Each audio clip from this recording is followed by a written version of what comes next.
Hi Year 9, Mrs. Wymark here, just giving you some feedback from your Gothic writing unit that you have been doing or you were doing last week.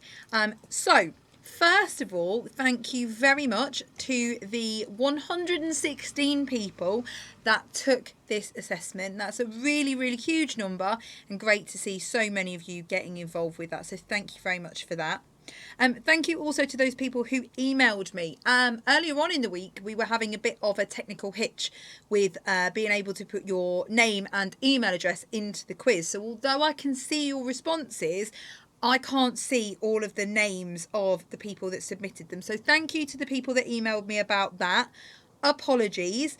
I can see that Jess Cooper, Oliver Thompson, Sophia Cooper and Luke Morris got 16 out of 16. That is fabulous. So well done to you guys. I know there will be more of you that got 16. So if you want to let me know if you did, then please feel free to drop me an email. But congratulations and well done. I can see that the average score for this quiz was 14 to 16 marks. So there were lots of you who did really well on it. So hopefully you enjoyed the unit.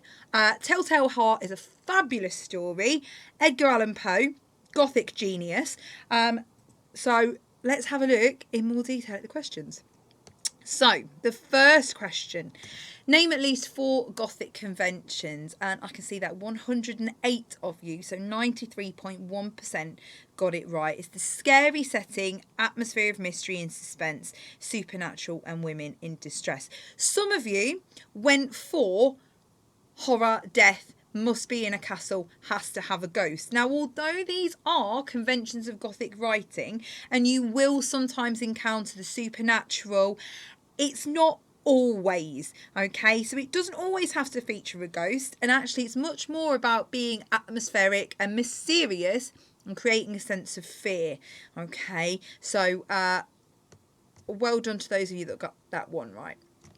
Now, this is fabulous news for me. What does trepidation mean? 109 of you got this question right. So you were really taking on board that key vocabulary from your lessons. It is, of course, a feeling of fear or anxiety about something that may happen. So now, the next step is to use that word in your own writing.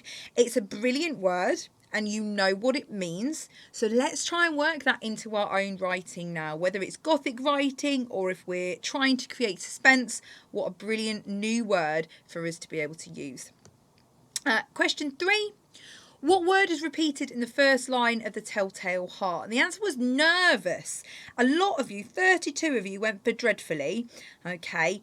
The one that we were looking for was nervous. Okay. So that was 73 of you got that right. And the reason for that repetition is to make the reader feel nervous as well. We naturally start to wonder, well, what is it that he's nervous about? Should we be worried too? So it's a really nice way to use emotive language to play on the reader's emotions. So well done. Okay. What was the narrator fixated on and why? And the answer was the old man's eye. Whenever it fell upon him, it made the narrator's blood run cold. So that was what he was fixated on. Lots of you actually went on that one for the old man's temper and constant insults. And although it did mention that in the text, that wasn't what we were looking for. He was fixated on the eye. And sometimes in Gothic novels, you will find mentions of things that are a bit creepy, maybe a bit gory. So using that eye gives the reader, for want of a better term, the heebie-jeebies, I suppose. Makes us a bit freaked out, doesn't it? Okay. So, carrying on. All right, next one was, what is your first impression of the narrator in the extract? Okay, and some of you went for sympathy, which is very sweet of you, that he's mentioned that he has a disease, so he's clearly ill. But the writer has constructed the beginning of this text to make us think that the narrator is mad. The things that he's talking about are weird and scary. He's talked about killing an old man because of his eye. So we are supposed to think that the narrator is mad. He's not a stable person, okay? So we know that something is going to happen, either caused by him or to him. So the next one, how does Poe use language to describe how the narrator feels about the eye? Now, some of you went wrong here and you put, I think it was his eye. The exclamation mark makes it seem like the narrator is shouting, so must be angry. Whenever we're using punctuation in our analysis, we have to be careful. Not every exclamation mark makes somebody seem angry or even indicate shouting. So I think maybe we were putting too much stock in the exclamation point there, okay? The answer that we were looking for could have been 3. So, rid myself of the eye forever. It makes me feel like the eye haunts the narrator and he's prepared to take drastic action to get rid of it.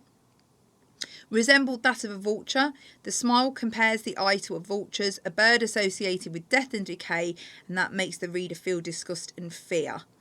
Or you could have had, my blood ran cold. The writer uses a metaphor to express the terror he feels when looking at the eye and creates a sense of fear in the reader. Okay, so it's all about making us feel that sense of fear and disgust rather than just thinking that he was shouting. Okay, so we have to look at the words rather than becoming fixated on the punctuation.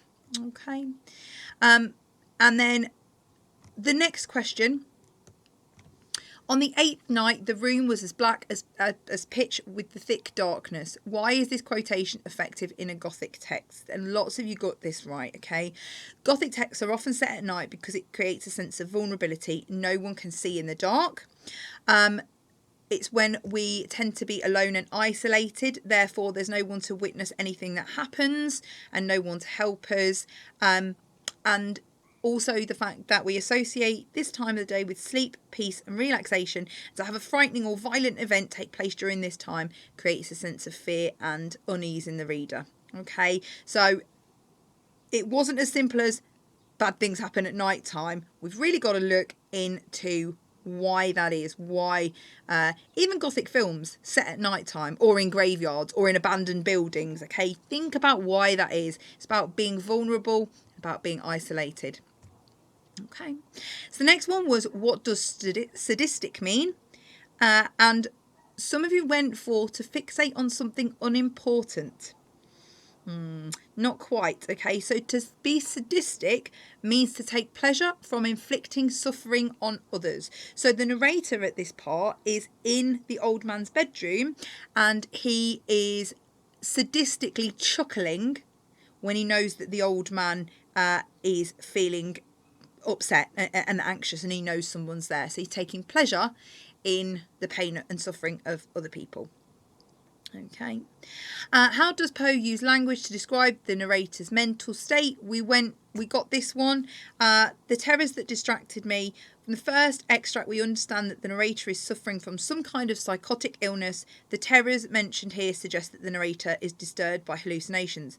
So we said at the beginning that the text has been set up to make us worry that something is wrong. We know he's got a disease. We know that he's prone to psychotic episodes. So we know that he's hallucinating, all right, and he's not with it, as it were, okay? I wouldn't want to be around him. As I said in the feedback, he sounds like a scary, unhinged person. Okay, and then finally, what Gothic features were used in this extract? Absolutely. Atmosphere of mystery and suspense. Okay, so because it's written in first person narrative, that's really effective at controlling that mystery and suspense for us, because it unfolds as the writer tells us, as the narrator tells us. So we're hanging on his every word, you know, we're waiting to find out, and he's got that power that we can't find anything out until he reveals it. So it's really effective. And next time you're having a go at writing a Gothic text, whether it's at school or out of school, have a think about how you can use that first person narrative and those 2 brilliant words that we learn, trepidation and sadistic.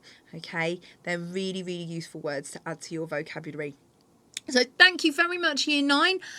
It was a pleasure doing that for you. Great to see that so many of you engaged with it, and I hope that you enjoyed it as well. As I say, any feedback, feel free to drop me an email. and I shall see you again soon.